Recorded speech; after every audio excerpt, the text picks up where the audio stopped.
Serus, David 12 a toto je video špeciálne pre teba, takže si ho uži. Ty chcel vedieť, či teda kamerujem a som ti hovoril, že GoPro kamerou 3 HDčkom a teraz tu máš vlastne, čo všetko k tomu používam. Tu sú všetky vlastne komponenty, ktoré mám k tomu. Tu máš vlastne také pofiderné púzdierko, ktoré nahráva aj zvuk, lebo tu sú také vlastne také diery donútra.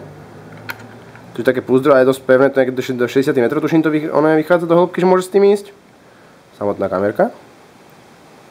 Po piči vecička. Tuto máš ten pásik, čo som ti spomínal, to máš náhrudník.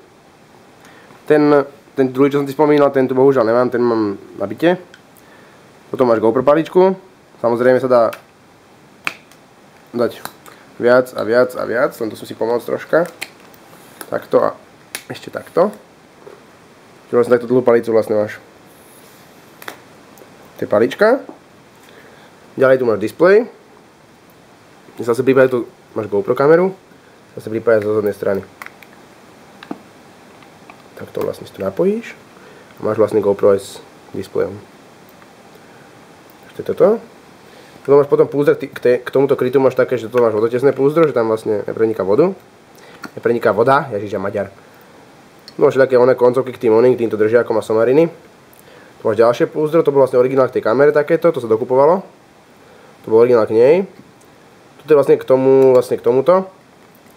Tu je klasické, teraz momentálne to vyzerá takto, keď to je bez tohoto. Bez displeja, ale keď chceš displej, tak musíš vlastne toto takto, musím si pomôcť znovu odmontovať. A namontovať, dajme tomu toto. Toto je tak nacvakáva, takže tam není čo pokaziť. Máš sa mi to podarilo nacvaknúť, vyzerá, že hej. Vlastne, že jedno. To je zakašol. Čiže potom vlastne GoPro takto švihneš, zaistíš a máš vlastne kamerku aj s displejom. Takto nejako, to vyzerá po piči. To je ďalšie púzdro vlastne k tomuto zase.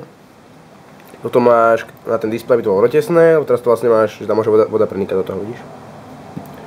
A toto je zase také, že tu je taký ako keby kvázi ochrana, že to je rotesné vlastne a dokážeš s tým displejom narábať. Cez toto nedokážeš displejom robiť. Potom zase samozrejme títo držia na prilbu. A toto máš ten plavč, čo som ti hovoril, taká pena. To som tiež nacvakáva na túto somarinku. A to je vlastne všetko. Takže tak nejako, víš ako, tak kto na to má, ten môže točiť takéto kvalitné veci. Takže Blazeman Serus, týmto to zdravím.